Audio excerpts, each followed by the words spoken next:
Hello students, welcome to the CM classes. Students कि आज का हमारा जनरल नॉलेज का टॉपिक है पंचायती राज। स्टूडेंट्स, पंचायती राज को करवाने से पहले मैं आपको इसका कुछ बेसिक्स बताना चाहता हूं, ठीक है, ताकि आपको ये टॉपिक अच्छे से क्लियर हो जाए। स्टूडेंट्स कि जो हमारा शासन है देश का, वो 3 स्तरों पर चलाया जाता है। पहला स्तर कौन सा है? केंद्रीय शासन, जिसके अंतर्गत क्या होता है कि राष्ट्रपति होता है, प्रधानमंत्री होता है और उसका मंत्री परिषद होता है। और दूसरे स्तर का जो शासन है उसे हम क्या कहते हैं? राज्य शासन, जिसके अंतर्गत राज्यपाल होता है, मुख्यमंत्री होता है और उसका मंत्री परिषद होता है। और तीसरे स्तर का शासन कौन सा है? स्थानीय शासन। स्टूडेंट, जो स्थानीय शासन है उस स्थानीय शासन को हम कितने 2 भागों में बांटते हैं। एक कौन सा है? ग्रामीण शासन, और दूसरा कौन सा है? शहरी शासन। ओके, जो ग्रामीण शासन है, ग्रामीण शासन के भी आगे क्या है? 4 भाग हैं। जैसे पहला कौन सा है? ग्राम सभा, दूसरा ग्राम पंचायत, तीसरा पंचायत समिति, और चौथा कौन सा है? जिला परिषद। उसी प्रकार शहरी शासन के भी क्या है? आगे भाग हैं। कैसे? नगर निगम, दूसरा नगर पालिका, तीसरा टाउन एरिया, चौथा कौन सा है? अधिसूचित क्षेत्र समिति।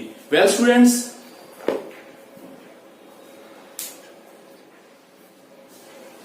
यस स्टूडेंट्स कि अब मैं आपको पंचायती राज के बारे में बताऊंगा। ये स्टूडेंट, पंचायती राज होता क्या चीज है? स्टूडेंट्स कि भारत में, जैसा कि मैंने आपको पहले बताया था कि 3 स्तर पर शासन चलाया जाता है, केंद्रीय शासन, राज्य शासन और स्थानीय शासन। जो स्थानीय शासन की इकाइयां 3 होती हैं, जैसा कि मैंने बताया था, ग्राम सभा और ग्राम पंचायत, पंचायत समिति और जिला परिषद।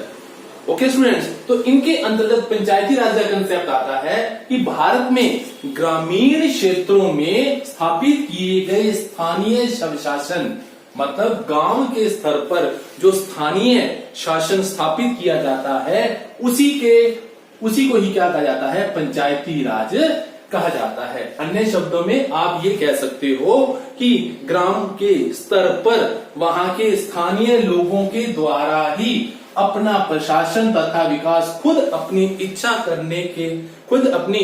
के अनुसार अपना शासन खुद चलाने का अधिकार उन्हें दे दिया जाता है। इसी को ही क्या कहा जाता है? पंचायती राज व्यवस्था कहा जाता है। इसके बारे में भारतीय संविधान के अनुच्छेद कितने 40 में लिखा हुआ है क्या कि राज्य ग्राम पंचायतों का गठन करेगा और उन्हें इतनी शक्तियां और अधिकार देगा जिससे कि वो अपना प्रशासन, शासन और विकास खुद अपनी इच्छा अनुसार कर सके। ऐसा कहां लिखा हुआ है? भारतीय संविधान के अनुच्छेद 40 में ऐसा लिखा गया है। ओके स्टूडेंट, कि जब भारत आजाद हुआ था तो उस समय हमारे गांव की दशा अच्छी नहीं थी और गांव के लोगों को अपना प्रशासन, शासन खुद चलाने के लिए एक समिति का गठन किया गया था और उस समिति का नाम क्या था? श्री बलवंत राय मेहता समिति। इसका गठन कब किया गया था? 1956। स्टूडेंट्स, ऐसा नहीं है कि श्री बलवंत राय मेहता समिति ही गठित की गई थी, इससे पहले अनेक समितियों का गठन किया गया था। उन्होंने अपनी अपनी सिफारिशें भी दी थी, लेकिन उन सभी में से श्री बलवंत राय मेहता जो समिति थी, इन्होंने जो सिफारिशें दी वो भारतीय लोगों के अनुसार बिल्कुल उनके ऊपर स्ट्रिक्ट बैठी। तो उन्होंने क्या कहा था कि उन्हें, जब इन्होंने अपनी समिति जो बनाई और उस समिति ने जो सिफारिश की, वो क्या कहा कि भारत में त्रिस्तरीय पंचायती राज व्यवस्था की उन्होंने सिफारिश की।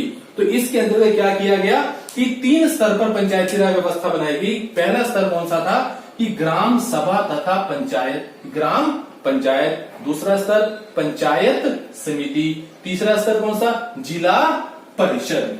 ओके स्टूडेंट्स, और राजस्थान का नागौर जिला देश का पहला जिला था जहां पहली बार 2 अक्टूबर 1959 को पहली बार त्रिस्तरीय पंचायती राज व्यवस्था की स्थापना की गई और उसी वर्ष ही 1 नवंबर 1959 को, और कहा? आंध्र प्रदेश में, और उसी वर्ष ही असम, कर्नाटक और उड़ीसा में भी क्या किया गया? त्रिस्तरीय पंचायती राज व्यवस्था की स्थापना की गई। स्टूडेंट्स, आप सोचोगे कि 2 अक्टूबर का दिन ही क्यों निश्चित किया गया? क्योंकि इसके दो कारण थे। एक कारण तो ये कि भारत की लगभग 2/3 जो जनसंख्या है वो कहाँ रहती है, गांव में रहती है। ओके, और जो महात्मा गांधी जिन्हें कि हम राष्ट्रपिता कहते हैं, उनका ये सपना था, उन्होंने ये कहा था कि मेरे भारत का विकास तब तक नहीं हो सकता जब तक गांवों का विकास नहीं होगा। और इसी बात को ध्यान में रखते हुए 2 अक्टूबर का दिन, उनके जन्म दिवस का दिन ये चुना गया कि राजस्थान के नागौर जिला इसमें चुना गया था कि वहां पहली बार क्या किया जाए, पंचायती राज की स्थापना की जाए। हालांकि इससे पहले भी पंचायतें होती थी, लेकिन विधिवत रूप से सिस्टमेटिकली ढंग से पंचायतों की स्थापना की गई। वेल स्टूडेंट्स, आज का जो हमारा टॉपिक था ये टॉपिक समाप्त होता है। मिलते हैं नेक्स्ट वीडियो में, तब तक आप खुश रहें, स्वस्थ रहें और अपने आसपास सफाई बनाए रखें। जय हिंद।